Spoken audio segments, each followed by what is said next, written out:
Gracias a ustedes, gracias a Divina y a Fred por la invitación nuevamente a compartir con ustedes parte de mi experiencia con esta palestra.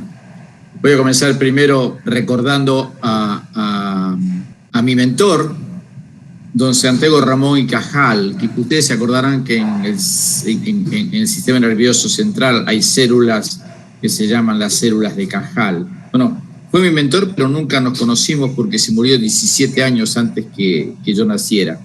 Pero siempre, desde que ingresé en la Facultad de Veterinaria, me llamó la atención su vida, me llamó la atención su investigación. Premio Nobel en 1906 junto con Camillo Golgi, otro de los que tenemos células que se llaman después de su nombre. Es el fundador de la teoría neuronal del cerebro, un hombre íntegro, un poeta, un fotógrafo, dibujante, histólogo, neurohistólogo. Cuando lo nombraron director de un instituto muy importante de investigación neurológica en España, pidió que le disminuyeran el salario porque pensaba que era muy alto. Este es el último de sus libros, se llama El mundo visto a los 80 años, impresiones de un aterosclerótico. Yo trato de hacer lo mismo. El único parecido que tengo con Ramón y Cajal es que soy un poco aterosclerótico y que soy un poco más joven. Todavía dentro de poco cumplo los 70, pero todavía no los tengo. Lo que me invitaron a hablar es, bueno, si el uso de primates es ético. ¿Qué justificación tenemos por usar primates en investigación biomédica? Yo creo que tenemos que tratar dos puntos distintos. Primero, si el uso de primates es necesario, y segundo, si es ético usar primates. La pregunta fundamental es qué es el ser humano y qué son los animales. Somos parecidos, pero no somos iguales. ¿Y cuál es esa distinción? Y si nosotros como humanos tenemos la justificación ética, moral, para utilizar animales para investigación biomédica. Esta es una vieja película de un gran director sueco, Bergman. Se llama Persona, casualmente. Y Alma, una enfermera, le pregunta a Elizabeth, que es una mujer con algunos trastornos psicológicos y que no habla, le dice, tal vez fuera mejor que te permitiese hacer lo que eres. Y Bergman no da una definición de lo que es ser persona, pero sí, con esta pregunta está diciendo cuáles son las características, las notas fundamentales de ser persona, de ser humano, que en definitiva es lo mismo. Razón, libertad, responsabilidad y destino. Conciencia, libertad o voluntad, responsabilidad y un proyecto de futuro, un destino. Déjenme que les diga lo que han dicho gente pensante sobre lo que es ser un ser humano.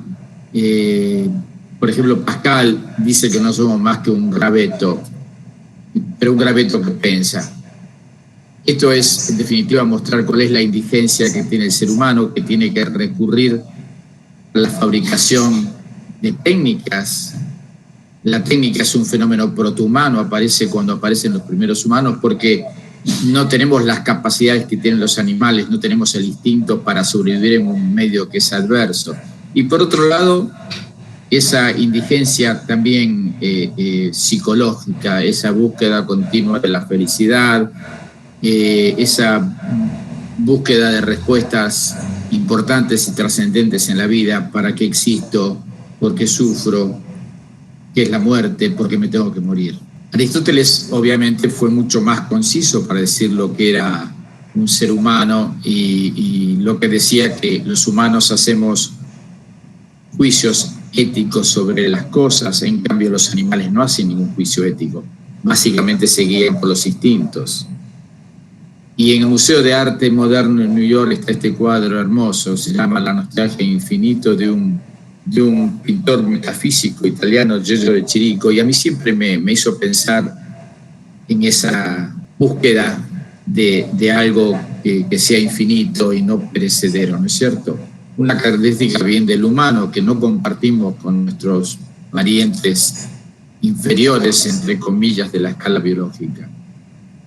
Eso era una pequeña introducción porque el tema de qué es persona lo voy a tratar sobre el final, pero vamos a referirnos primero al uso de primates. ¿Es necesario usar primates para investigación biomédica? Entonces lo que hice fue buscar 4 ejemplos, 3 de ellos, los 3 primeros en los cuales yo participé o participo para mostrar la importancia del uso de primates. El 30% de las mujeres va a tener en algún momento de su vida un prolapso de los órganos pélvicos. En todo el mundo, en todas las razas. Eso ocurre. El 33% van a desarrollar entonces el POP, prolapso de órganos pélvicos.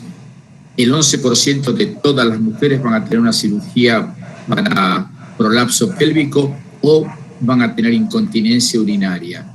Y está asociado a la paridad, al número de partos y a la edad, pero sus causas son absolutamente desconocidas.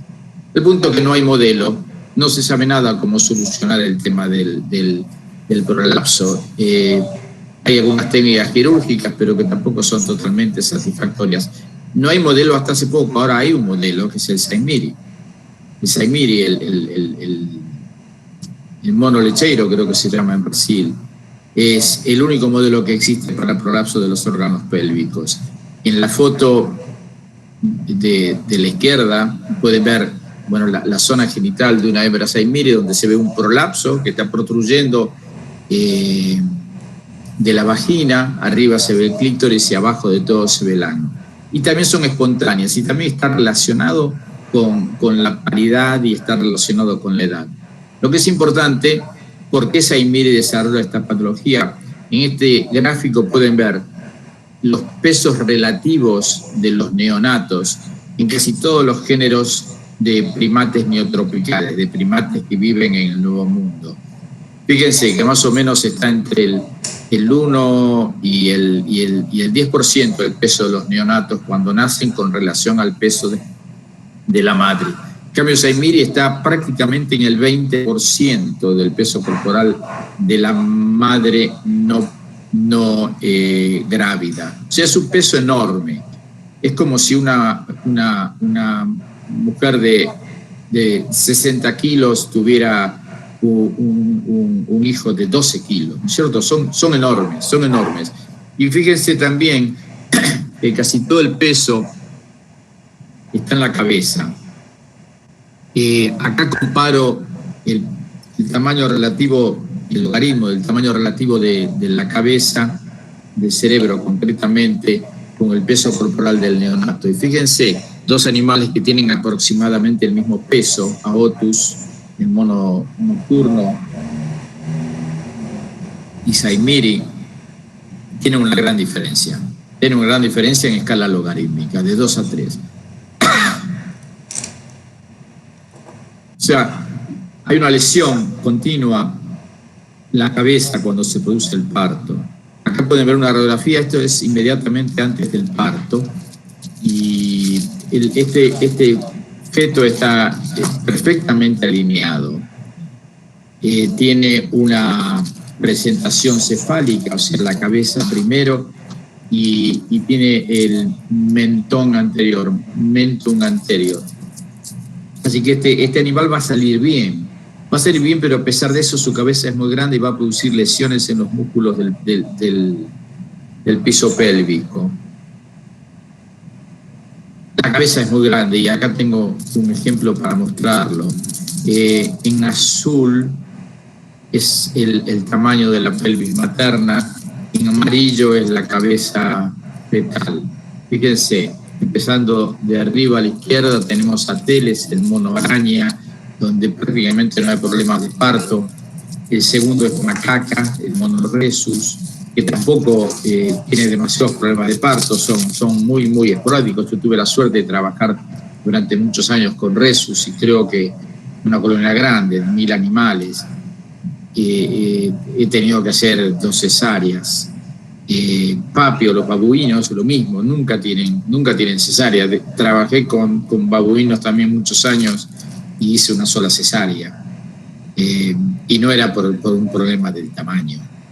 El pan, que es chimpancé, los fetos son muy chicos, la cabeza es muy chica, así que prácticamente no hay problemas de parto. En el caso del humano es distinto, requiere una rotación muy precisa, porque ustedes pueden ver de que el diámetro lateral de la pelvis materna es grande, pero no así es el diámetro infero-superior. Y en el caso de Saimiri, fíjense que es exactamente al revés. La pelvis es más chica que la cabeza del feto. Si la pelvis no se dilata, la pelvis materna en un 100%, se produce necesariamente una distosia. Y siempre la cabeza grande, así que se produce una lesión. En Saimiri es el músculo coxigio el que es más susceptible a esa presión de cuando pasa la cabeza del feto sobre el piso pélvico. En la mujer es el músculo levator-ani que produce el mismo efecto. La cabeza del feto humano produce ese tipo de lesión. Entonces vemos que el único modelo disponible, el único que se pueden probar diferentes terapias en este momento es en el Saimiri. No hay otra especie que se pueda probar y no hay cura hasta el momento para esta dolencia de las enfermedades. Veamos ahora el tema de mortalidad infantil, mortalidad materna, y cómo encontramos que también hay algunas especies de animales que pueden ser buenos modelos. Yo busqué algunos datos sobre la situación de mortalidad materna en Brasil, ¿no es cierto? Fíjense, el segundo recorte del jornal dice 9 de cada 10 muertes maternas se podrían prevenir en Brasil.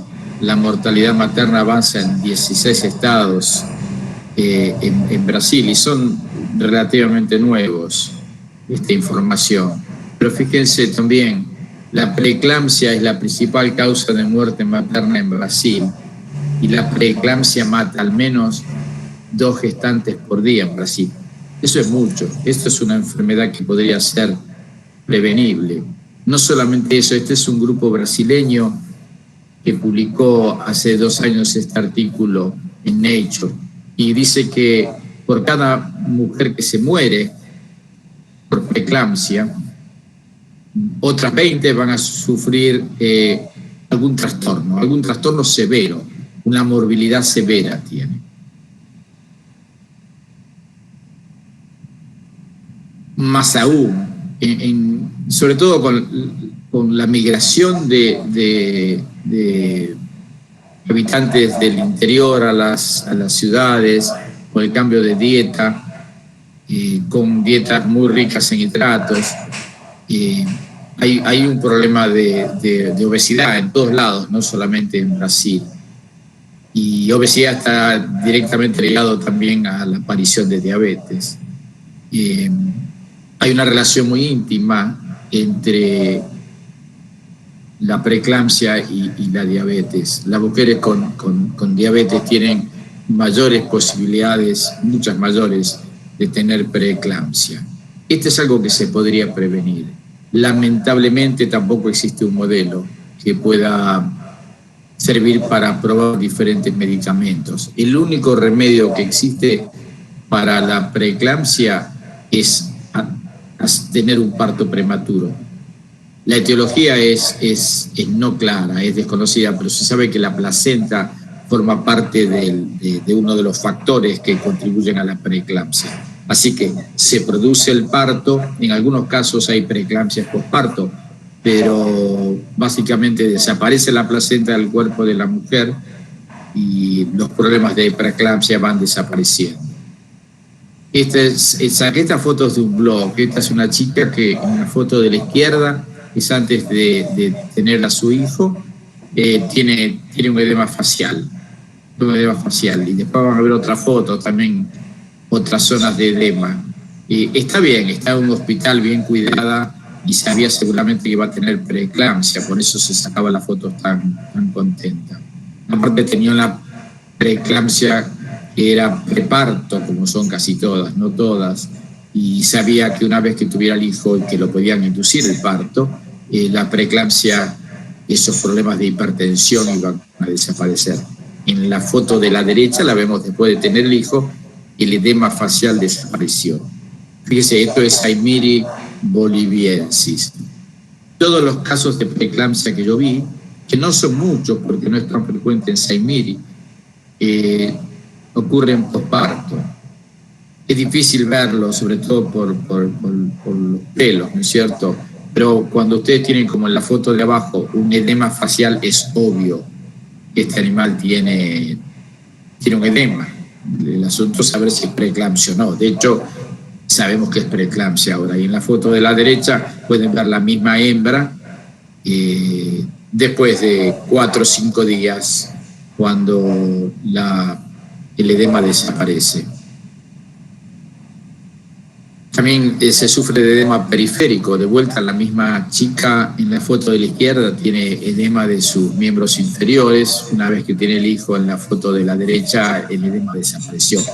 Ver edema en animales es a veces más complicado. El edema facial se ve ascites, se ven algunas cosas. El edema de los miembros inferiores, superiores, los delanteros y posteriores es más complejo por los pelos, ¿no es cierto? Así que yo no sé realmente si tienen edemas en los miembros, pero sí pueden ver en la foto abajo a la derecha en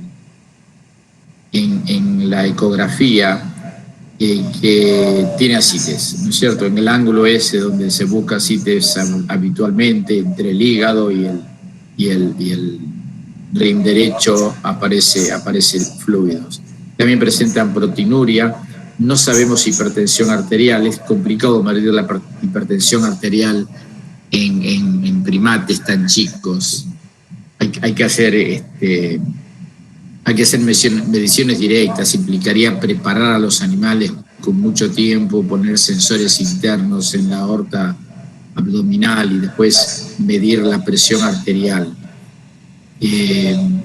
No lo hice. Tenemos la posibilidad de hacerlo, pero nunca lo hice, porque era agregar un factor más que podía complicar el cuadro. Y además a veces presenta también trombocitopenia. Igual que en las mujeres, una mujer que tuvo preeclampsia una vez posiblemente siga teniendo preeclampsia. Los Saimiri también siguen teniendo preeclampsia una vez que la desarrollaron y se salvaron.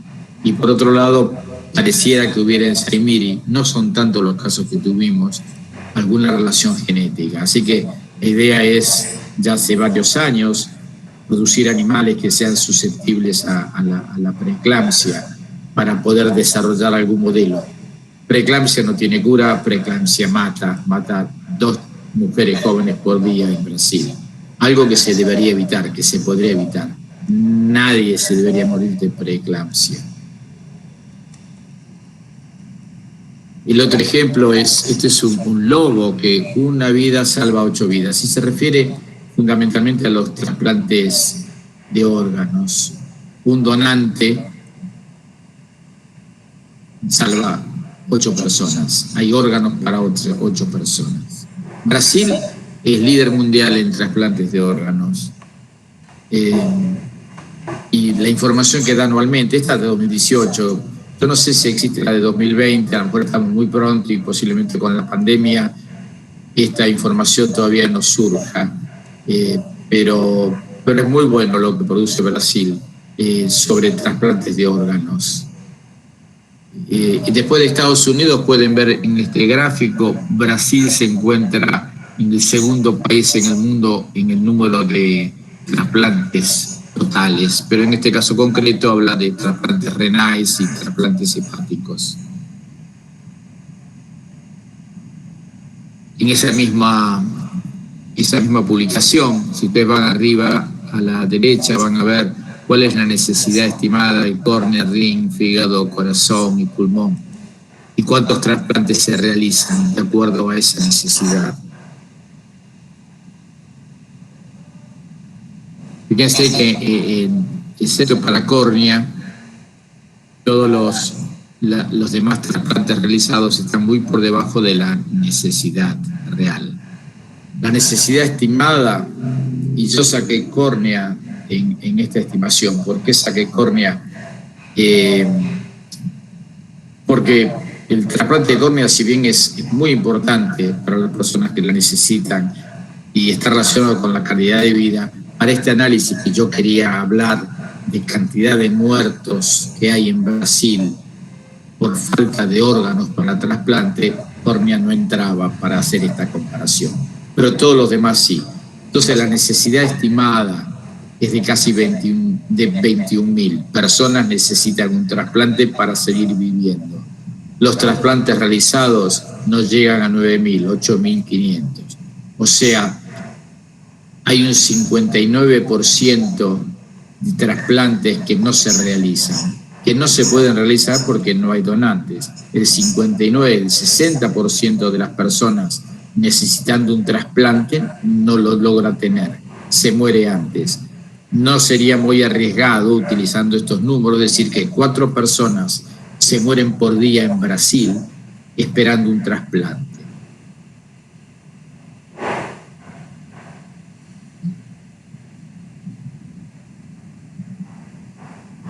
Fíjense, en el caso de RIM, alguien puede decir, bueno, pero de alguna manera se soluciona el problema con la diálisis. No, se soluciona temporariamente hasta que se espera un trasplante, pero fíjense que la sobrevida a los 5 años es de 36% con diálisis, o sea, un 60% de las personas con trasplante renal mueren dentro de los primeros 5 años, contra casi un 90% de trasplantes.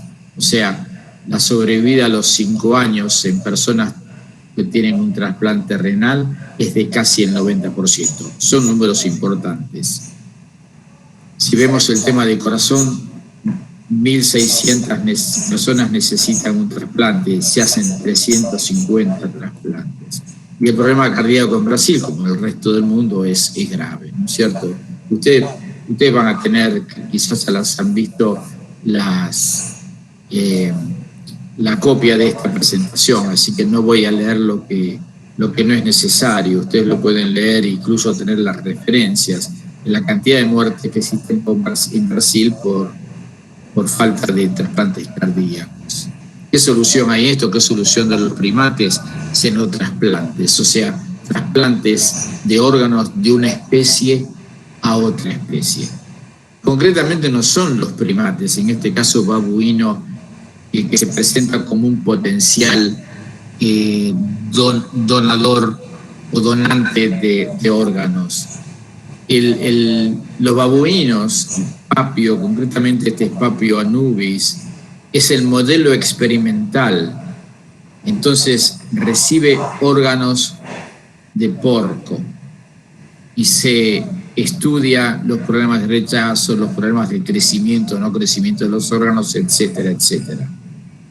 El día que estos trasplantes se puedan hacer, y no estamos lejos, yo creo que ya en este momento hay algunas pruebas clínicas, lo que se hace es tomar el órgano del porco y trasplantarlo en la fase experimental un babuino, y en el futuro tener porcos listos para trasplantar cualquier tipo de órgano en un ser humano. Hasta ahora, y esto es un poco antiguo, posiblemente tenga 1 año, estas cosas evolucionan muy rápido, quizás la pandemia pudo atrasarlo un poco, pero ha habido RIMS que estuvieron 4 meses en babuinos y corazones estuvieron 2 años y medio. Así que estamos hablando de algo que está progresando a pasos agigantados. ¿Para qué se hacen estos trasplantes? ¿Para qué se van a hacer? Bueno, hay 2 caminos. Uno, que sea, bueno, una persona recibe un trasplante, un senotrasplante, y le damos algunos años de vida para que en ese lapso aparezca un trasplante humano. Es una posibilidad. Y la otra posibilidad, un poco más compleja, para quienes están desarrollando este modelo, es que ese órgano, ese seno trasplante, quede para siempre. Y que sea aparte la disponibilidad, uno podría tener granjas de animales para hacer senotrasplantes. Habría una disponibilidad absoluta de animales, no estaría esperando que hubiera un dador y que ese dador fuera compatible. Siempre habría animales disponibles esperando que utilizar sus órganos para hacer un trasplante. Quizás lo más conocido en el uso de primates como modelos biomédicos, en la década de 50 la poliomielitis, que se llamaba parálisis infantil, ya no existe más, desapareció el año pasado, hace 2 años, gracias a las vacunas. Esta foto pueden ver, es una foto en Estados Unidos donde hay niños, porque atacaba fundamentalmente a niños, parálisis infantil, niños que están se llamaban pulmotores o pulmones de hierro, iron lungs. Se producía una parálisis del diafragma y de los músculos intercostales. Los niños no podían respirar, tenían que estar en estos aparatos que producían un movimiento similar al respiratorio, y de esa manera podían sobrevivir. Las secuelas en muchos casos son realmente malas, todavía uno puede verlas. Primero, y estamos hablando en los primeros años de la década del 50, cuando yo nací, los niños con esta infección se exponían a rayos ultravioletas, pensando que los rayos ultravioletas iban a matar el virus. Obviamente, si hacía algo era poco. Era un drama, imagínense. Era una epidemia, eran epidémicas. Aparecía de repente en una población, en una ciudad, en un país, y empezaban a enfermarse y a morirse los niños. Era un drama. Yo recuerdo la última epidemia en Buenos Aires, por más que tenía 4 años, me acuerdo la situación en mi casa. Nos fuimos todos a la casa de un pariente que vivía lejos de la ciudad. No había vacuna, no había nada para hacer, te enfermabas y te enfermabas.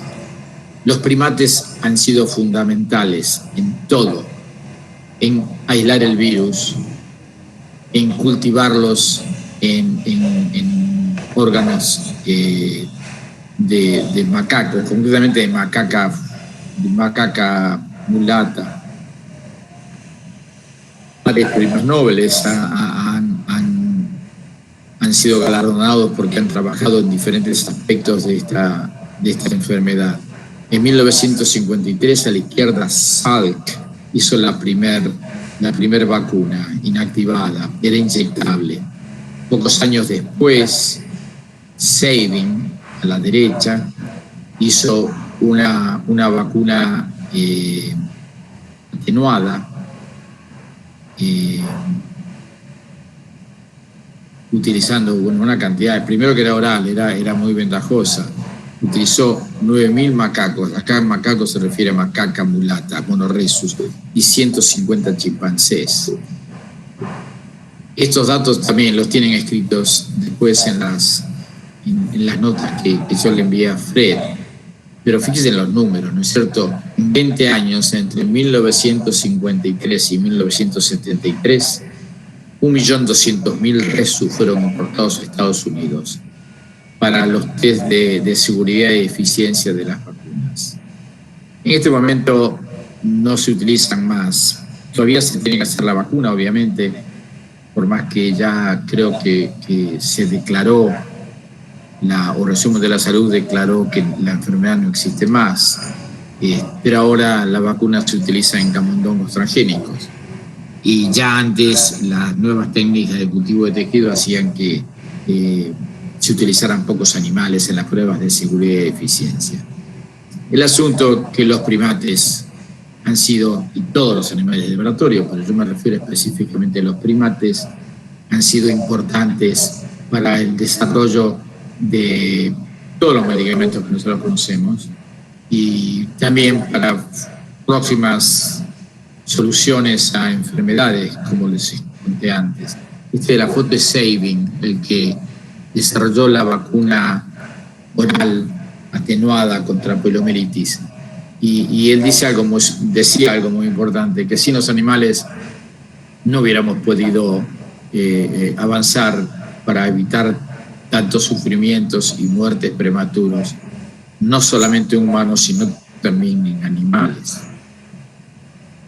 ¿Y por qué en animales? Y les puedo dar algunos ejemplos, pero en el Parque Nacional Gombe, el 22% de los chimpancés están infectados con el virus de inmunodeficiencia de chimpancés, que aumenta la mortalidad de 10 a 16 veces. Por otra parte, son vacunados contra poliomielitis. Se utiliza la vacuna de Sabin, o sea, se le tira comida a la cual se le puso la vacuna, porque también la poliomielitis afecta a los chimpancés. Se produce en primates, o se producía en primates la vacuna, y se utilizaba en primates. La pesquisa biomédica, sin lugar a dudas, salva la vida de los animales.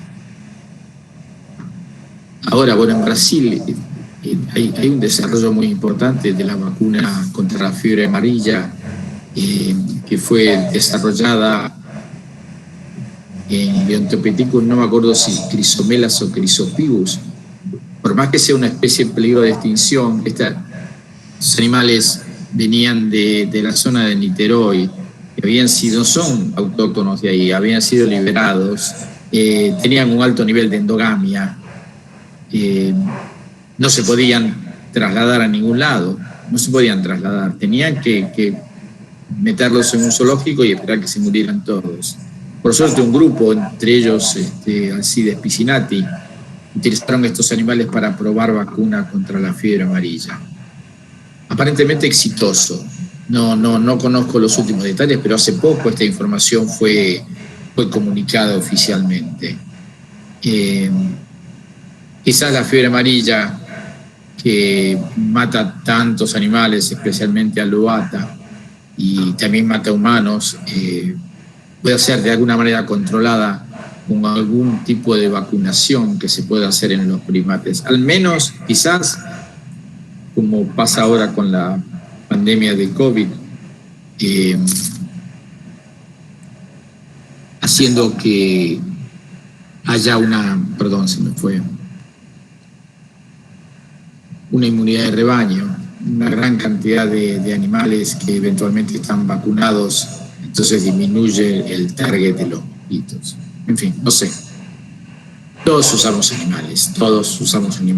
Y fíjense, vacunas, remedios como antihipertensivos, sustitución de válvulas cardíacas, resonancia magnética, el desarrollo de estas técnicas, ¿no es cierto?, de anestesia, de diálisis renal, tomografía computarizada, todo se ha hecho en animales de laboratorio, y muchas de estas cosas en primates, porque en los países que desarrollan muchas de estas drogas o técnicas, los no roedores forman parte del grupo obligatorio que debe experimentarse, lo cual tiene sentido, ¿no es cierto? La cercanía filogenética hace que podamos aprender mucho de la eficacia y de la civilizando primates.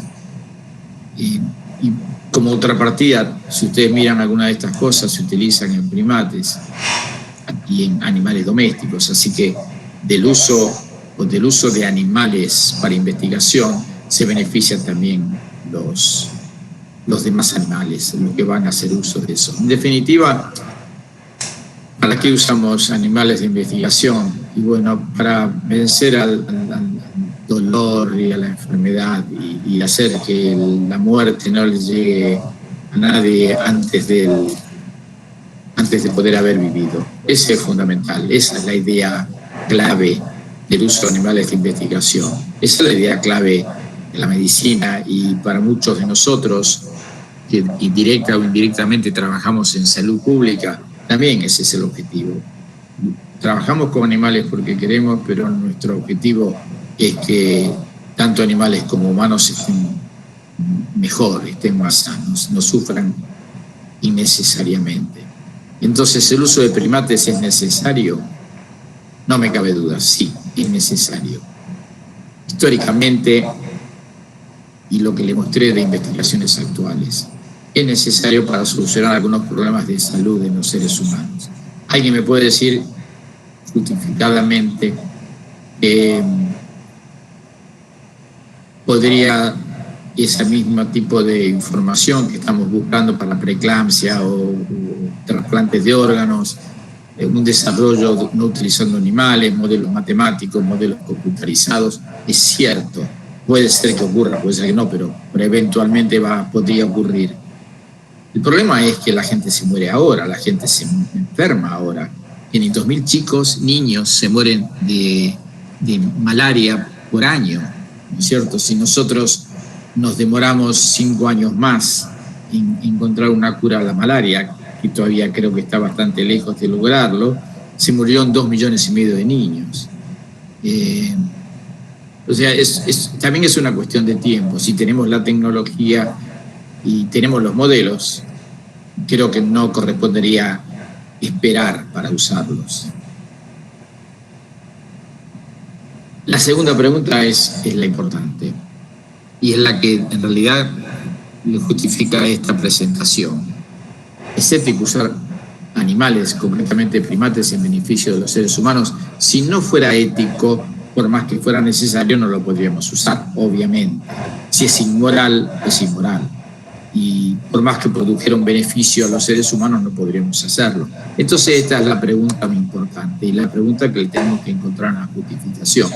Para esto yo voy a hacer un análisis. Yo soy veterinario también, así que no esperen vuelo filosófico, pero voy a tener que hablar de algunos filósofos. Voy a hablar de Peter Singer, de Gary Francioni, dar mi opinión sobre lo que piensan ambos y elegí dos, después van a ver por qué elegí dos, y después una reflexión final. ¿Por qué estamos a favor o en contra del uso de animales? ¿Por qué creo que son necesarios o no? En fin, hay muchas razones, ¿no es cierto?, por la cual uno puede estar a favor del uso de animales de laboratorio y considerar de que es ético usarlos.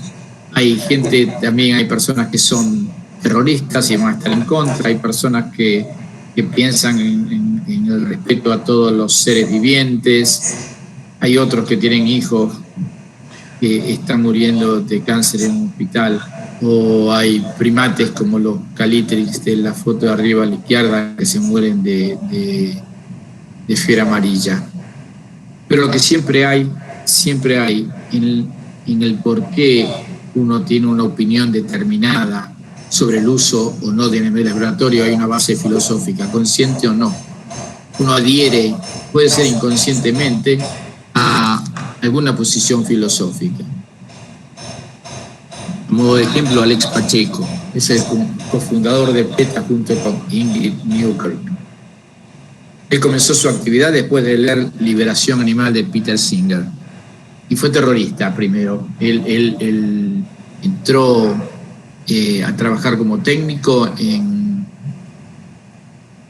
un lugar en Maryland que se llama Silver Spring, donde se estaba desarrollando una técnica para ayudar a personas con problemas de movilidad por trastornos cerebrales o niños con parálisis cerebral. Bueno, él filmó, creo, podría decir por lo que he leído que tuvo mucha mala intención al hacerlo. El caso que a este investigador Tao lo suspendieron durante varios años porque hubo una investigación sobre el maltrato de animales que eventualmente estaría haciendo. Finalmente salió libres de culpa y cargo, pero su investigación se atrasó posiblemente casi 10 años, ¿no? Un tratamiento que iba a modificar la calidad de vida de muchas personas, incluso de niños con parálisis cerebral. Esta es una lista incompleta de algunos de los pensadores, no todos son filósofos sobre lo que podríamos llamar animalismo, antiespecismo o defensores de los derechos de los animales. Yo me voy a referir solamente a dos. Primero porque no me da tampoco mi formación para referirme a todos ellos, no me da el tiempo, y creo que estos dos sintetizan de alguna manera todo lo que podemos decir de los animalistas. Después vamos a hablar un poco de qué terminología vamos a usar. ¿Por qué elegí a Peter Singer? Bueno, en el 2013 fue considerado la persona más influyente, una de las personas más influyentes en el mundo. Si ustedes, esto lo hice hace unos 6 meses, van a Google y ponen Peter Singer, aparecen más de 200 millones de citas. Todos los demás tienen 4 millones de citas. O sea, obviamente es la persona que cualquiera que quiera saber sobre derechos de animales va a acudir. Y después que él dirige junto con Paola Cavalieri, la filósofa italiana, una plataforma que se llama The Great Ape Project, que es un poco la avanzada de todas estas cosas, de toda esta situación de derechos de animales. Peter Singer es australiano, filósofo, enseña hace ya muchos años en Princeton, y él adhiere a la ética utilitarista. Su libro más famoso de 1975, creo que es Liberación Animal, ¿no? Lo digo eso antes de continuar. Liberación Animal es un oxímoron. Los animales no son libres. Para ser libre tienen que tener moral. Para ser libre no es un frango en un bosque. Está igual constreñido por el instinto, no tiene un proyecto de vida. No existe la libertad en los animales. Los animales no son ni libres ni esclavos. Uno puede no tener un animal y la posibilidad de moverse para un lado o para otro, o no puede elegir plenamente su comida, pero es una libertad física, si es que se puede llamar libertad. No son libres, no tienen una libertad moral o psicológica, no pueden elegir entre el bien y el mal, eligen entre lo que sus instintos le permiten. Liberación Animal es un absurdo. Utilizaremos filosófico. ¿En quién se inspira Peter Singer? Se inspira en Bentham, un filósofo inglés del siglo XVIII, que decía que hay que actuar siempre de manera de producir el mejor bienestar. Y Bentham lo que decía que lo importante son las sensaciones. Entonces, es bueno lo que produce placer, es malo lo que produce dolor. Y no importa que los animales piensen o no piensen, lo que importa es que son capaces de sufrir.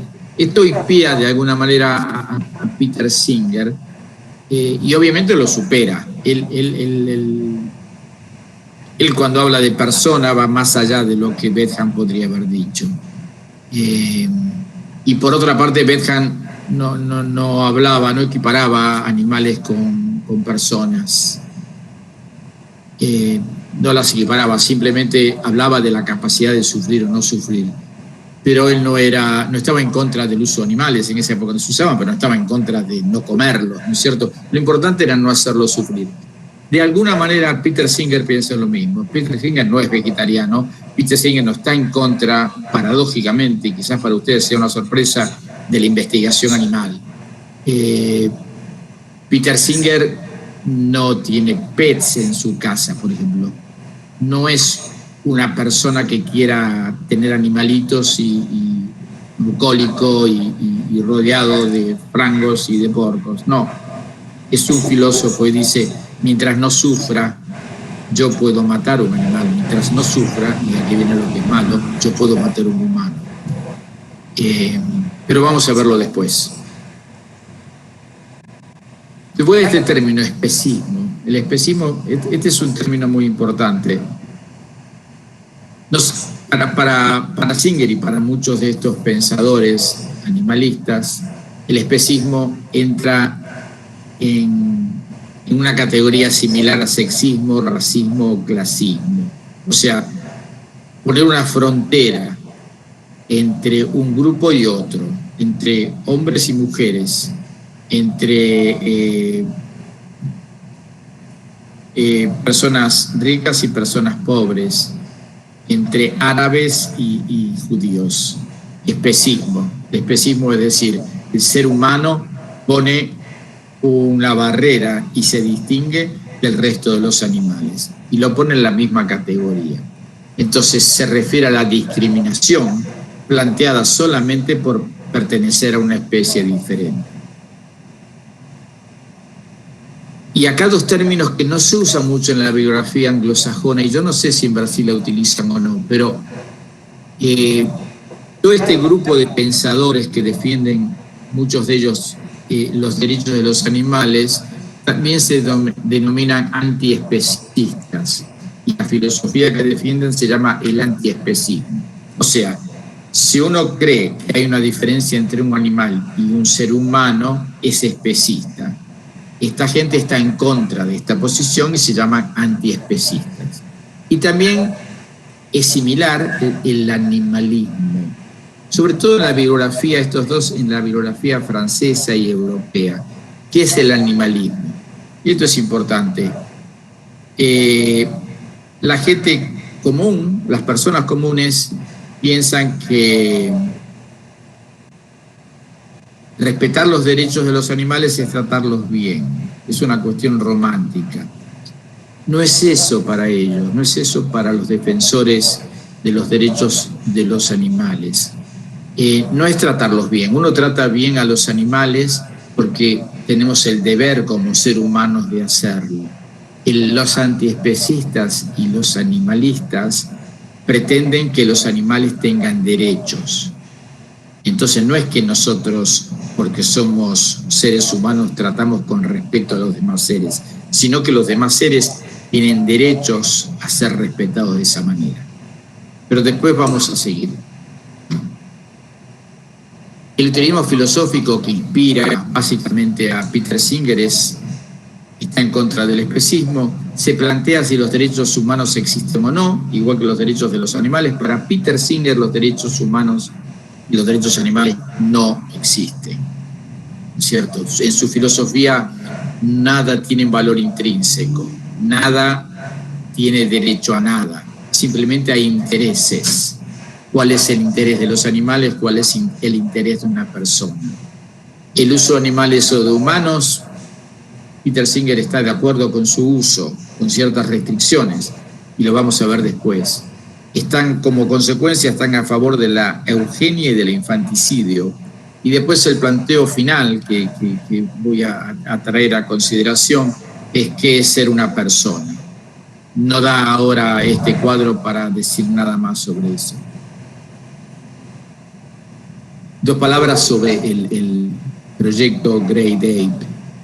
Lo que básicamente quieren es extender los derechos en forma igualitaria a todos los grandes primates, chimpancés, bonobos, gorilas y orangutanos.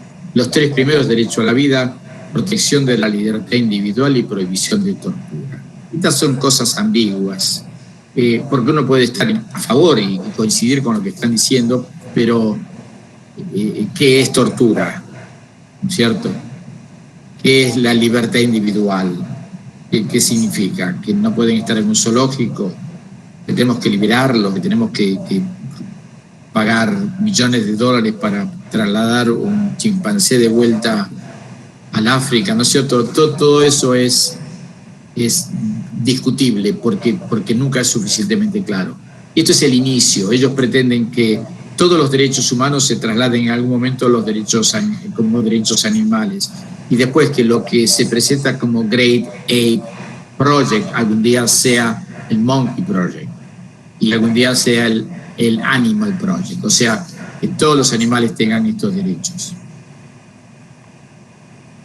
Por otra parte, hay figuras muy importantes como Jane Goodall o Richard Dawkins, ¿no es cierto?, científicos de prestigio que adhieren a esta plataforma.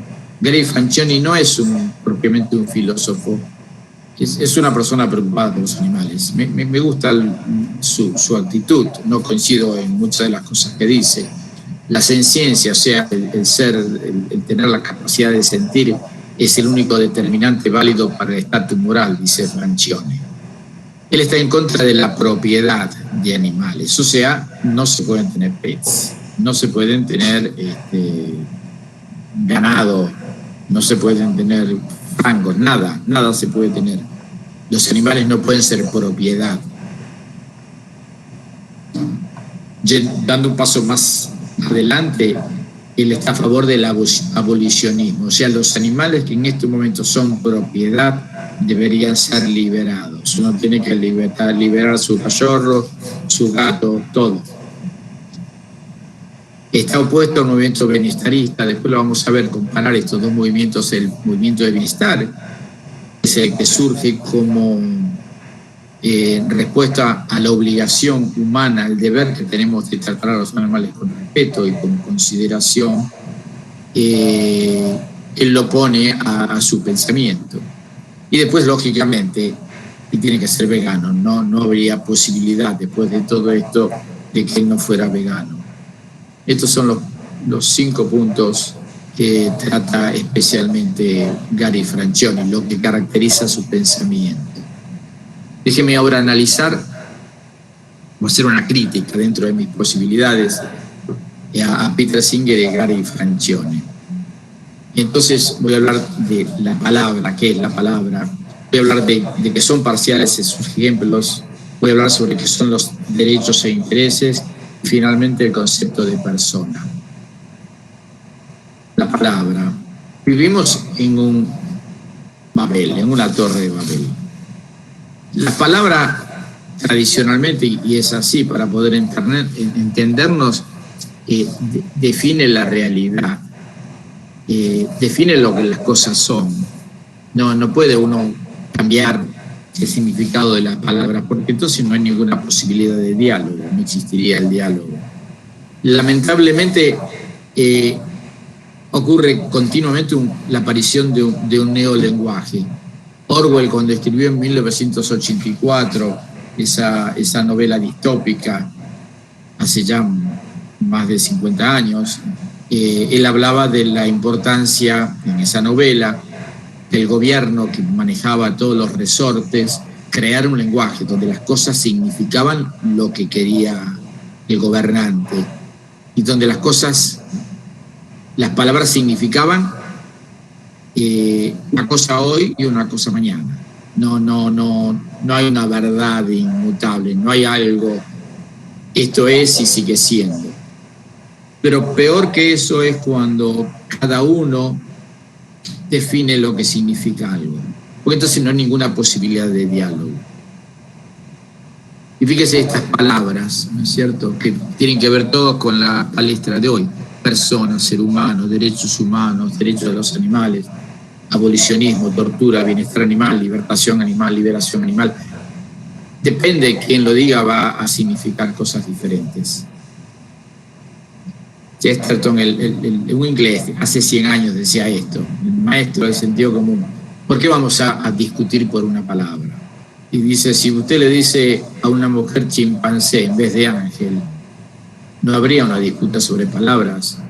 ¿De qué va a discutir si no discute sobre palabras? ¿Pretende convencerme moviendo las orejas?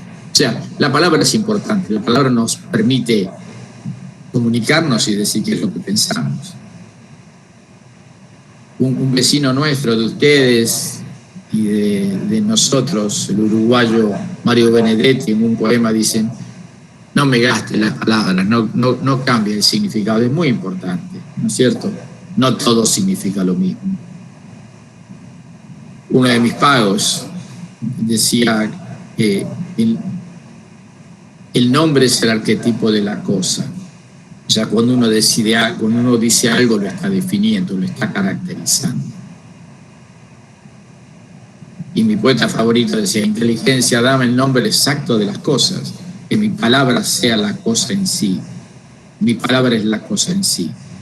Y Pascal, que ya lo cité una vez y lo voy a citar varias veces hoy, él toma la forma de discutir de los escolásticos del siglo XIII.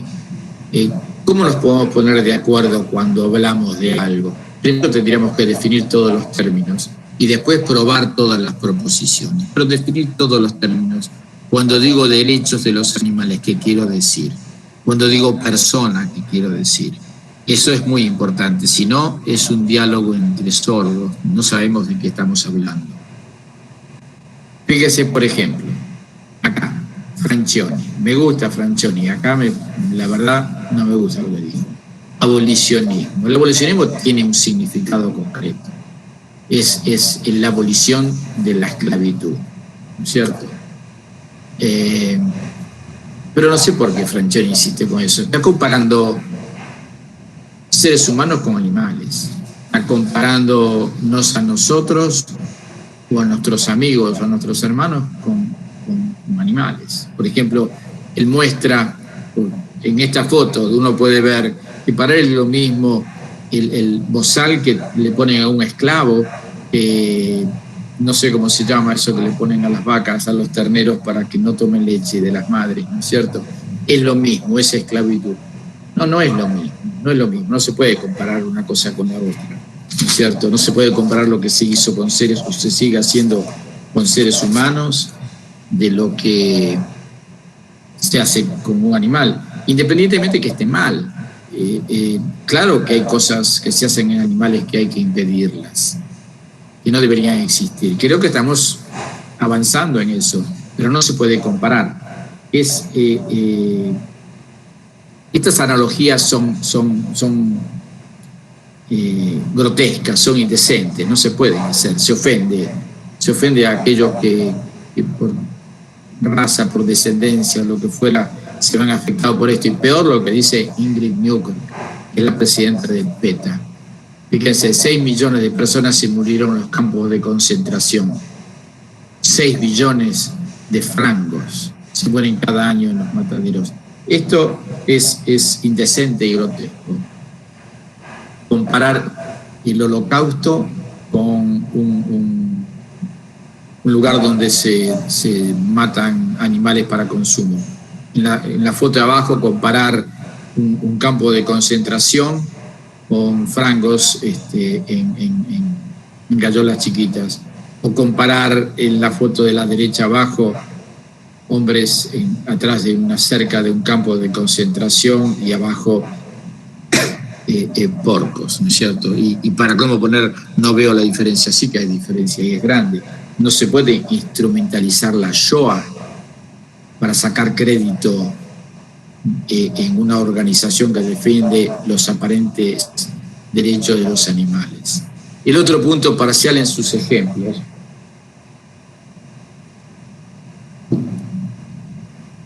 Yo me fijé ya hace un tiempo cuántos trabajos científicos se producen por año. Es una cosa rápida, no lo tomen, no lo citen nunca. Eso es cierto, pero 2,5 millones. Y si no son 12,5 millones, son 3,5 millones. No viene al punto.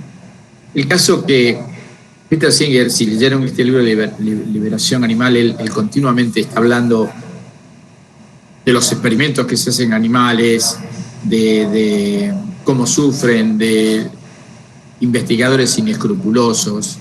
Pero está hablando, seleccionando casos, ¿no es cierto? ¿De cuántos casos puede hablar Peter Singer en su libro? No de muchos, incluso algunos son sospechosos de que no tanto así. Pero no es así, no se puede tomar algunos ejemplos y que se tomen esos ejemplos como arquetipos de lo que realmente ocurre. Incluso eso lo hace Gary Francioni. Cuando él escribe, y yo lo subrayé en amarillo, los experimentos de polio que involucraban primates resultaron en una concepción equivocada de la enfermedad y demoraron su prevención. Eso que dice Francioni es exactamente al revés, Gracias al uso de animales podemos tener la prevención contra la poliomielitis. Y hay una cosa grave que nos pasa a todos. Nosotros citamos muchas veces con el argumento de autoridad. Entonces, no sería difícil encontrar a alguien que citara a Gary Francioni diciendo, como dice Gary Francioni, los experimentos involucrando primates resultaron en un atraso en el desarrollo de la vacuna contra poliomielitis. Está mal. Hay que citar la fuente, no citar lo que dijo alguien. Ahí se equivocó Francioni. Y cita al número 8, que no sé quién era, pero no es así. Se equivocó. Y así se equivocan en muchos otros casos, ¿no es cierto? Eso hay que tener cuidado. Derechos o intereses. Bueno, derechos humanos y derechos de los animales. Bueno, los derechos humanos tienen una larga historia y se remontan a la antigüedad grecorromana, aunque lo que se llamó después el derecho de gentes tiene un desarrollo muy importante en el siglo XVI, en la escuela de Salamanca, en España. Son los primeros que empezaron a pensar en los derechos humanos. No porque los derechos humanos se escriban, alguien decida cuáles son. Los derechos humanos son parte de la ley natural, es la ley no escrita. Nadie crea los derechos humanos. Los derechos humanos los tenemos nosotros por nuestra propia naturaleza. El derecho a vivir, el derecho al agua, el derecho a comer, el derecho a la educación, en fin, existen. No es un regalo que nos dan nuestros gobiernos o las Naciones Unidas. Lo que se hace muchas veces es descubrirlo o darle un poder legal a ese derecho, ¿no es cierto? Derecho al agua limpia, ¿no es cierto? Surge del derecho a la vida, tenemos derecho al agua limpia, ¿no es cierto? Pero básicamente la ley natural dice qué cosas deben ser hechas o no y se reconocen los derechos. Siempre los derechos están relacionados con los deberes. No existe un derecho humano sin un deber humano correlativo. La heroína de los derechos humanos es Yocasta. Yocasta es una tragedia griega, es el personaje y el título de Sófocles, hija de Antígona y de Edipo, ¿no es cierto? Ya murieron los padres, se suicidaron, ¿viste? Como son todas estas tragedias griegas que todos se mueren y todos se suicidan. El caso es que el tío de ella y sus hermanos, Creonte, queda como rey de Tebas. Pero ocurre un conflicto con dos de sus hermanos, de Yocasta, uno que se opone a Creonte porque dice que no le corresponde ser el rey, y el otro que lo apoya a Creonte. Entonces van a la batalla y se mueren los dos.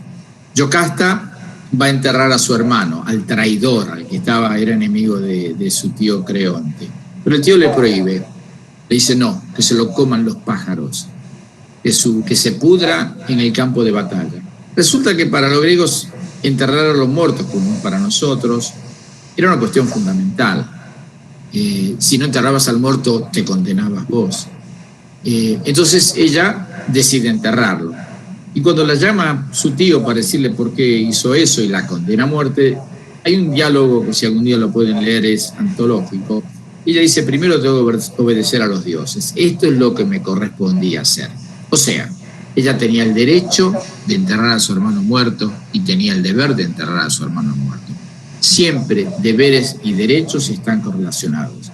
Si no hay deberes, no hay derechos, ¿sí? Siempre juntitos. ¿Hay derechos de los animales? Los animales viven en un mundo amoral. No existe la moralidad en los animales, porque para que exista la moralidad debe existir la libertad. Para que exista la libertad debe existir también el razonamiento. La leona matando a la cebra es punible. Podemos poner en una gallola en la cárcel a la hembra leona, a la leonesa por matar. No podemos hacerlo. Que forma parte de su instinto, ¿no es cierto? No es punible. Los animales son inimputables. Desde la Edad Media no se matan más animales por crímenes. El último creo que fue un porco que mató a un niño y lo condenaron a muerte, ¿sí? No existe el derecho y no existe el deber entre los animales porque no son libres, porque no tienen responsabilidad, porque viven en un mundo amoral, se guían por instintos. Tengo hambre, veo una cebra, me la como. Entonces, el punto importante es que no plantearse, creo yo, que los animales tienen o no tienen derechos, sino si son capaces de tenerlos. ¿Por qué son capaces de tenerlos? ¿Son libres? ¿Son responsables? ¿Saben lo que están haciendo? ¿Cuál es la contrapartida, el deber que tienen los animales con relación a ese derecho? Y el otro punto primordial que vamos a ver ahora, que son los animales y que es el ser humano. Es importante esto, el pedido de derechos para los animales implica una reducción del concepto de persona a un animal capaz de sentir y tener intereses sensibles. ¿Qué significa esto? Si un animal tiene derechos, porque volviendo al origen de la palestra, Bentham o Singer dicen que pueden sufrir, entonces le asignamos derechos y son personas, bajamos la consideración a los humanos. Solamente por el hecho de sufrir o tener intereses, los humanos tienen que tener derechos. En lugar de elevar a los animales a nuestra categoría, si se pudiera decir eso, bajamos a los seres humanos a la capacidad de sentir y de tener intereses sensibles. Y esto es grave. Y va a ser más grave después cuando continuemos la palestra con relación a qué es una persona o no. Los derechos humanos son universales. ¿Qué significa ser universales? Y todos los seres humanos tenemos los derechos. No hay distinción de raza, de edad, de cultura, de inteligencia, no existe eso. Pero si hay otro motivo que no sea la naturaleza humana la que decide que los humanos tenemos derechos, los derechos dejan de ser universales. O sea, si nosotros medimos la capacidad de sufrir, hay personas que pueden sufrir menos, hay personas que pueden estar en un coma y no sufren, esas personas no tienen derechos. Hay personas que intelectualmente pueden ser muy disminuidas. Hay niños recién nacidos que no tienen capacidad de pensar, entonces no tienen derechos. ¿Cuáles son los derechos que nosotros compartimos con los animales? Esto es muy grave, esto tiene consecuencias muy graves. Antes de seguir con personas, 2 palabras sobre bienestar animal y derecho de los animales. Ellos tienen principios y objetivos morales incompatibles. Son 2 cosas distintas. Pienso que, al menos yo, y sé que muchos de mis colegas también, tratamos de que los animales tengan bienestar y hacemos todo lo posible para que sea así, pero no le asignamos derechos. Los que propugnamos el bienestar animal decimos que solamente los animales son unas personas, son una especie moral, cierto o errado, bien o mal. Eso es propio de las personas humanas. Los animales no tienen derechos semejantes a los humanos. Podemos hacer uso instrumental de animales para promover y aliviar el sufrimiento humano.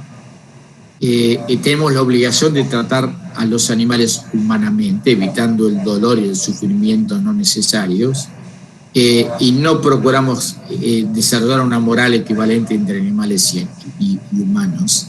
En cambio, los que defienden los derechos de los animales, los que hablan de la liberación animal, los antiespecistas o los animalistas, creo, quizás haya diferencias, pero creo que básicamente es todo lo mismo.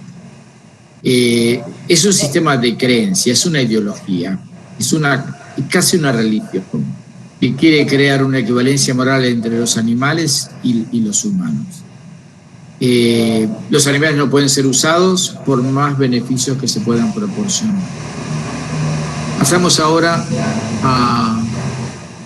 al último concepto. En realidad yo creo que es el más importante y a veces no sé en qué lugar ponerlo, pero pareciera que tuviera que desarrollar algunos puntos antes de llegar a este. Es el concepto de persona. El concepto de persona no existía como existe ahora en la antigüedad greco-romana. Persona, el prosopon, era la máscara que utilizaban los actores en las tragedias griegas. Y, por ejemplo, personas eran los ciudadanos para los griegos. Los esclavos o los extranjeros no entraban en la categoría de personas. Y ustedes, si conocen algo de aborígenes en Brasil o en el resto de los países de Latinoamérica, sobre todo los que hablan lenguas guaraní o tupí, persona es abá, ¿no? Hombre. Por eso el lenguaje o el idioma guaraní se llama abañé, la lengua del hombre. Los demás no son hombres, los demás no son personas, ¿no es cierto? Persona es solamente uno, el resto no es otra cosa. Entonces el desarrollo fue lento, el desarrollo del concepto de persona, y surgió en los 3 primeros siglos del cristianismo, o sea, hace unos 1800 años. O sea, nuevamente acá podríamos traer como referencia el problema de la palabra. ¿Qué significa ser persona? Y persona es lo que se llama el protón pseudo. Cuando uno dice los animales son personas, esa es la primera mentira. De aquí comienza todo. Esta palestra podría estar casi dada vuelta. La verdad es que no estaríamos con problemas para explicar todas las cosas.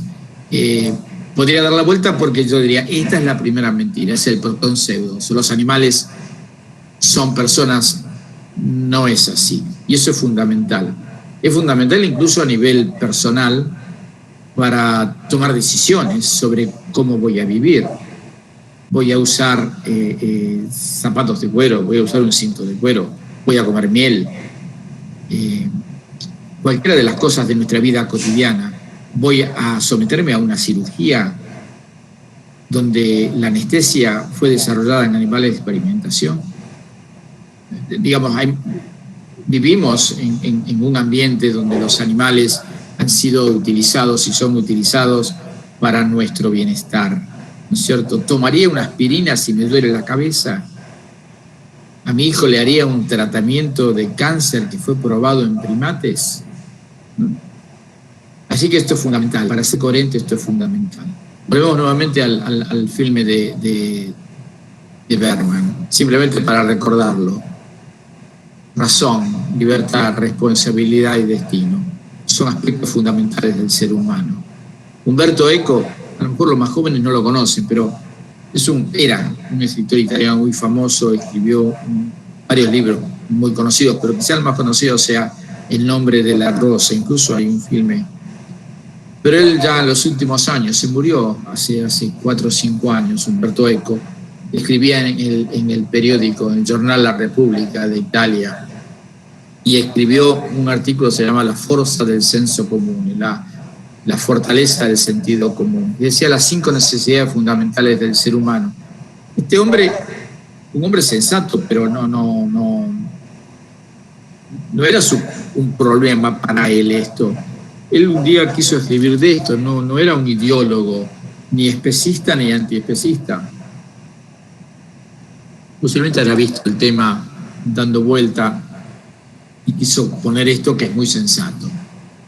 Las 5 necesidades fundamentales del ser humano en orden decreciente de irrevocabilidad: nutrición, sueño, afecto y juego. Son comunes entre el ser humano y los animales.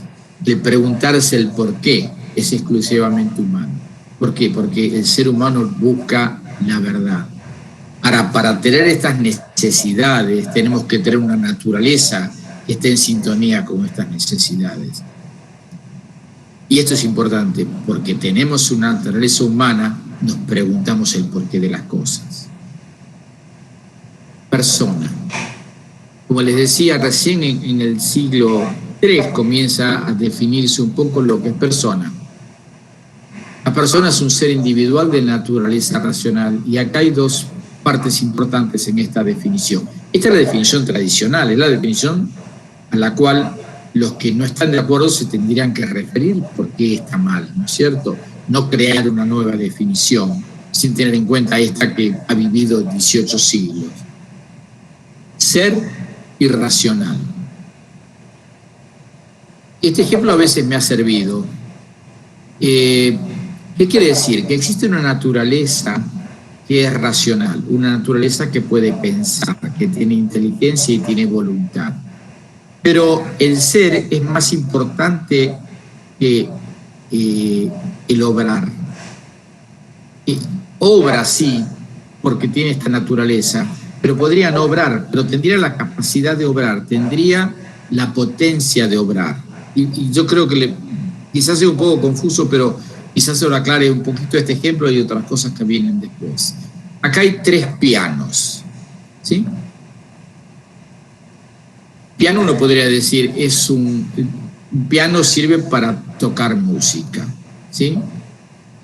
O es un instrumento musical de cuerdas para tocar música. Entonces tenemos un piano arriba, un piano de una casa de familia, un lindo piano, y funciona. Abajo tienen un piano de concierto, también funciona. Uno toca una tecla y se siente un sonido. Y abajo a la derecha tienen un piano roto. Pero todos dijimos, eso es un piano roto. Ese piano no emite ningún sonido, pero sigue siendo un piano, ¿sí? Trasládenlo a la definición anterior. Es un ser de naturaleza racional, ser individual de naturaleza racional. El ser humano es una naturaleza, una sustancia, un ser, ¿sí? Y de naturaleza racional. Es una propiedad o la propiedad que define al ser humano, la naturaleza racional, pero pueden no usarla. Y en muchos casos no se usan. Un bebé recién nacido no la usa y posiblemente hasta que tenga varios meses no usa su capacidad racional. Una persona con Alzheimer no tiene capacidad racional y no vamos a decir que no es una persona. Una persona con una deficiencia cognitiva muy importante por un problema cerebral, por un accidente, no tiene capacidad racional, no razona, pero nadie va a decir que no es un ser humano. Un bébado, ¿no es cierto?, llega a la casa totalmente bébado, borracho, no piensa nada, no puede pensar, no es racional en ese momento. No vamos a decir que porque bebió muchas cervezas en ese momento no es un ser humano. Cuando estoy dormido no uso de mi capacidad racional, pero no va a decir que cuando estoy dormido me convierto en una cosa, que no soy un ser humano. O mis nietos, cuando yo continúe con mi problema de aterosclerosis, pueden decidir matarme porque dicen que ya no soy un ser humano, ¿no es cierto? El no usar la capacidad racional no quita que un ser no sea una persona. Y no se puede ser persona en forma intermitente. Se es persona porque potencialmente se puede tener raciocinio. Se esté usando o no se esté usando. Esto es muy, muy importante. Para Francioni no es un filósofo, aquí sí que dice algo que no es muy coherente. Dice, las personas son aquellas que tienen derechos. No sirve eso. ¿Y quiénes tienen derechos? Las personas. Es una definición circular, ¿no es cierto? Más complicado es Singer. Singer define a la persona de acuerdo al criterio de autoconciencia. ¿Sí? Esa autoconciencia, si yo sé que existo, si pienso y sé que estoy acá, eso es autoconciencia, entonces soy persona. Y distingue el ser humano dos sentidos que pueden ser, se pueden disociar o pueden pueden o no coincidir. El ser humano significa ser un miembro de la especie Homo sapiens como ser persona. ¿Sí? Fíjense, es esto. Eso significa que puede haber personas que no son miembros de la especie humana. Por ejemplo, los chimpancés. ¿Por qué? Porque según él tienen autoconciencia. Son personas. Y miembros de nuestra especie, Homo sapiens, que no son personas. Por ejemplo, porque no tienen conciencia. Un bebé recién nacido, una persona con Alzheimer, una persona que ha tenido un derrame cerebral. No piensan, no tienen conciencia. Así que ellos no serían personas. Estos son entonces los puntos más importantes y van a ver las consecuencias que va a tener en el desarrollo intelectual de Singer y del movimiento animalista o antiespecista.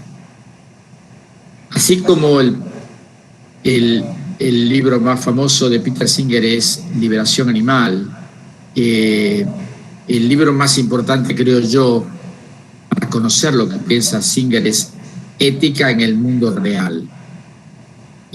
Acá hay dos citas de Singer, una escrita en una revista de medicina muy importante, Pediatrics, y la otra precisamente en el libro Éticas en el Mundo Real. Él dice, en la vida humana sin conciencia no tiene ningún valor, ningún valor. Y después dice, fíjense esto, si hay alguno que tiene hijos, si comparamos un niño deficiente con un animal no humano, un cachorro o un porco, por ejemplo, frecuentemente descubrimos que el no humano tiene capacidades superiores, tanto actuales cuanto potenciales, de racionalidad, autoconciencia, comunicación y cualquiera de las otras que pudieran ser plausiblemente consideradas significativas. ¿Eso qué significa? Que si tenemos que hacer una investigación, porque Singer les contaba antes, él no está en contra de la investigación biomédica, simplemente no hay que hacer sufrir a los animales. Tenemos que hacer una investigación y tenemos que utilizar un niño discapacitado, o un anciano con Alzheimer, o un porco. Tenemos obligación moral para Singer de utilizar el niño discapacitado o el recién nacido o el anciano con Alzheimer antes de usar el porco. Y seguramente antes de usar el chimpancé. ¿Por qué? Porque ellos tienen mayor autoconciencia, mayor racionalidad y la posibilidad de comunicar que no tiene el discapacitado en la persona que no tiene conciencia o en la persona con Alzheimer. Esto significa, en definitiva, para Peter Singer, y estas son las consecuencias de su doctrina, porque a Peter Singer no le interesa demasiado los animales, es un filósofo ético, donde los animales forman parte. Si ustedes leen las publicaciones de Singer, algunas se refieren al animalismo y antiespecismo, y otras son planteamientos éticos de diferente tenor. Singer está a favor del uso instrumental de animales y de humanos. ¿Sirven estos niños discapacitados para hacer esta investigación? Sí, hay que usarlos. Eugenesia, eso es importante. Él está en contra de mantener que la sociedad mantenga personas, seres humanos, homo sapiens, que es todo lo mismo, que no hacen ninguna contribución, simplemente ocasionan un gasto. Entonces, él es marxista y es darwinista. Él defiende lo que se llama el darwinismo de izquierda. ¿Qué significa eso? Que hay que seleccionar activamente a quienes tienen el derecho a vivir. Entonces, si tengo que utilizar animales o humanos, voy a utilizar los que tengan menor capacidad de autoconciencia y los que tengan menor valor desde el punto de vista de él para la sociedad. Y después el infanticidio. Un niño que nace discapacitado tiene que ser eutanasiado. Y termino nuevamente con Pascal. Y la tercera vez que lo cito. El corazón tiene razones que la razón desconoce. Entonces nuevamente volvemos al tema de antes, dolor, enfermedad, muerte, y traigo también las pantallas que utilicé antes de cómo la preeclampsia, el prolapso de los órganos pélvicos o los trasplantes realmente o la parálisis infantil, la poliomielitis afecta o afectaba a mucha gente y las hace sufrir, y el uso de animales puede contribuir a que estas personas no sufran. Y les traigo algunos ejemplos que me han tocado directamente. Uno ha sido la poliomielitis. Estas fotos todavía son nuevas, es Afganistán, donde la poliomielitis existió hasta hace muy poco, ¿no es cierto? Niños con discapacidades de por vida. O una foto de un niño en el África con parálisis cerebral por malaria. 500.000 niños se mueren por año Este es un caso que me tocó cercano, un matrimonio amigo, una niñita de 2 años, cumplió 2 años y a los 3 meses le detectaron un cáncer de cerebro, y antes del año estaba muerto, por más que recibió los mejores tratamientos que se podían hacer. No hay tratamiento, todavía no existe, a lo mejor algún día va a haber, pero todavía no existe. Y un caso que fue me marcó mucho en la Argentina hace unos años, Justina, una chica de 11 años que a esa edad desarrolló una patología cardíaca que necesitaba un trasplante cardíaco. No llegó el corazón y se murió a los 6 meses antes de cumplir los 12 años. Ella podría haber vivido dentro de unos años. Un caso como este va a poder vivir con un corazón de porco, o hasta que aparezca el dador humano, o quizás para siempre, ¿no es cierto? Ingrid Newkirk, que, como les contaba antes, que es la presidenta de PETA Internacional, en una entrevista en Vogue decía, no me sale esta palabra en portugués, no la puedo decir, un rat is a pig, is a dog, is a boy. Es horrendo eso, es horrendo. Sobre todo cuando quitas el dibujo del boy y pones caras reales y gente que conoces, ¿no es cierto? No es así, no es así. Podemos tener muchas ideas muy buenas sobre los derechos de los animales, pero cuando vamos a la realidad las cosas son distintas. Cuando a nosotros nos afecta directamente. Yo me acuerdo de un amigo hablando con Ingrid Newkirk, le preguntó,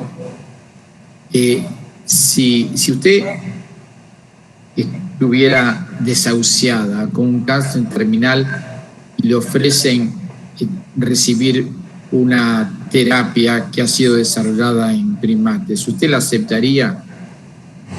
Y por supuesto no pudo contestar, no podía contestar que no, tampoco contestó que sí. Dijo, tendría que ver en ese momento. Posiblemente uno pudiera pensar en ese momento, yo no lo acepto, pero si pasa con los hijos seguramente no hay ninguna posibilidad de hacerlo. Ramón y Cajal terminó con él, fue contemporáneo de Sigmund Freud. Entonces él habrá leído algo de la teoría de los sueños de Sigmund Freud y trató de encontrar, que no encontró, una correlación entre sus conocimientos y sus investigaciones neuronales con los sueños. Entonces se levantaba y siempre escribía los sueños. Pero bueno, yo creo que los sueños de Santiago Ramón Cajal eran sus hijos, ¿no es cierto? 4 hijos, un hombre que dedicó su vida a su familia y a la ciencia, y uno de los grandes investigadores que ha existido en la historia de la humanidad. Bueno, eso es todo.